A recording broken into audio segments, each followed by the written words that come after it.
Alors, bonjour à toutes et à tous. Nous sommes le 23 janvier 2019 entre l'acte 10 et l'acte 11. Et donc, on peut constater que le mouvement ne faiblit pas, contrairement à ce que veulent nous faire croire les médias. On peut noter également que les sondages révèlent aussi une défiance de plus en plus accrue des Français envers les institutions et la politique en général. Et cette tendance est très palpable aussi lorsque l'on voit les différentes vidéos sur les gilets jaunes, en lisant sur les forums, les gens tiennent de plus en plus de propos du style ben moi je vote pas, je vote plus, j'ai arrêté d'aller voter, ça sert à rien, c'est tous des pourris, on vote à droite, on vote à gauche, ils font toujours la même chose, il n'y a rien qui change, c'est de pire en pire. Voter ça sert à rien, ça c'est la rengaine qu'on entend, mais à mon avis tout ceci, ça c'est une grave erreur. Tout simplement car notre système ne prend pas en compte l'abstention ou le vote blanc en tant que tel. De ce fait, beaucoup de gens croient qu'en ne votant pas ou en boycottant le système, ça va finir par faire quelque chose, par le faire s'effondrer, mais en fait, que nenni. Il n'y aura rien de tout ça, ou plutôt si, ça va contribuer à laisser passer les pourris. Donc, comprenez bien une chose, c'est qu'en ne votant pas, vous faites le jeu de ces espèces de pourris. En ne votant pas, vous réagissez exactement comme ils veulent que vous réagissiez. Alors ça, c'est une chose, et si on en est là, si notre pays est tombé si bas, c'est dû, je pense, principalement à deux raisons. La première, c'est qu'on s'est laissé endormir par les médias qui appartiennent tous à l'oligarchie.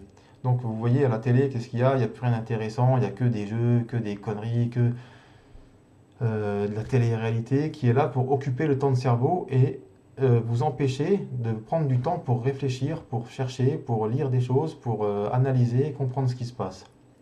D'ailleurs, vous connaissez la célèbre phrase, les riches ont acheté les médias pour donner aux pauvres leurs informations. Donc autrement dit, ils filtrent les choses et ils vous laissent vous mettre au courant que de ce qu'ils veulent bien que vous connaissiez. Donc autant dire peu de choses, que des conneries, tout ce qui n'est pas très intéressant. Et la deuxième raison, c'est qu'on s'est dit que la politique c'était tellement compliqué, c'était ennuyeux, c'était voilà, perte de temps, c'est barbant et tout ça. Donc on s'est dit on laisse ça aux politiciens, on les laisse gérer le pays, puis voilà. Seulement le problème c'est que maintenant ben, on peut constater le résultat. Donc pour que ça commence à aller mieux, il est impératif que vous alliez voter. Il est impératif que tout le monde aille prendre sa carte d'électeur et aille voter, à commencer par les prochaines élections, c'est-à-dire les européennes. Mais encore faut-il ne pas faire n'importe quoi. Car si on veut sauver notre pays, il faut commencer par faire un travail sur soi, c'est-à-dire de mettre ses émotions de côté et apprendre à réfléchir avec sa tête, et surtout à voter avec sa tête, et non pas avec son cœur. Ce qui veut dire que le premier truc à faire, c'est de déjà décrémer tous les pourris. Ne pas voter pour quelqu'un que vous savez pourri, quelqu'un quand vous avez appris qu'il a trempé dans des magouilles, dans des choses, écartez-le, ne le mettez plus sur votre liste. Ne votez pas pour quelqu'un qui, dans son parcours, a détourné de l'argent, même une somme modique. Qui vole un œuf, vole un bœuf. Hein. Et cerise sur le gâteau, je voulais vous informer de quelque chose aussi. Ne votez pas pour quelqu'un qui est membre de ce que l'on appelle la French American Foundation. Alors, la French American Foundation, c'est un organisme, alors en apparence, on vous dit que c'est pour développer l'amitié, la coopération franco-américaine. En fait, il n'en est rien. C'est un organisme qui va sélectionner des gens actifs dans leur pays pour promouvoir les intérêts américains. Et les gens qui en sortent, on appelle ça donc des young leaders. Il faut savoir que la formation, ça coûte quelque chose comme 100 000 dollars. Donc les gens qui forment des young leaders, ou voir les young leaders eux-mêmes qui veulent se décarcasser pour trouver le financement, vous vous doutez bien que c'est pas gratuit, ils ne le font pas pour n'importe quoi, ils ne le font pas pour aller beurrer les tartines. Alors il faut savoir que Emmanuel Macron a été young leader de 2012. François Hollande, Young Leader 96. Sarkozy, alors j'ai pas retrouvé ses traces, mais j'ai cru comprendre qu'il avait été déjà Young Leader des années 84 ou 85, quelque chose comme ça. Nicolas Dupont-Aignan, Young Leader 2001. Alain Juppé, Young Leader 81.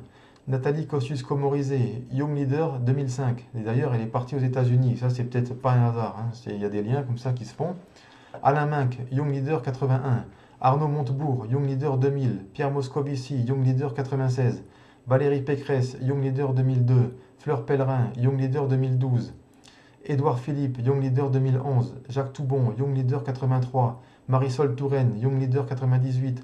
Najat Vallaud-Belkacem, Young Leader 2007. Laurent Wauquiez, Young Leader 2006.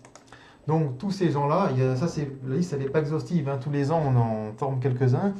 Ce sont des gens donc en fait qui font la carpette pour les Américains. Et il faut savoir qu'il y a une fédération, il y a une association comme ça dans tous les pays d'Europe. Je sais qu'il y a par exemple une Italian American Foundation dont est membre par exemple Federica Mogherini. Alors, tout ça, bon, ben, c'est bien beau, mais il faut savoir que Macron aussi, qu'on l'aime ou qu'on l'aime pas, en tant que président, il n'est pas seul responsable de la situation. En fait, il est en bout de chaîne, il est en train de matraquer, il est en train de mettre les coups finaux de ce que l'oligarchie dicte à nos dirigeants. Et il faut savoir aussi que dans sa marge de manœuvre, il n'a pas d'autre solution que de taxer les Français parce qu'il est tenu et il est bloqué par la dette. La dette qui, je le rappelle, a pour origine la loi du 3 janvier 1973 qui a été élaborée sous Pompidou mais par Giscard. J'ai fait une vidéo précédente à ce sujet. Donc tout ça, faut bien en être conscient. Mais tous ces gens, donc tous les présidents que l'on a eu depuis Giscard, ils ne sont pas tous coupables de ce qu'il y a eu, mais ils sont peut-être coupables de nous y avoir fait rester, et sciemment, parce qu'à leur niveau, ils savaient de quoi il s'agissait. Et il faut savoir aussi quelque chose, c'est que notre endettement, il est gravé dans les traités européens.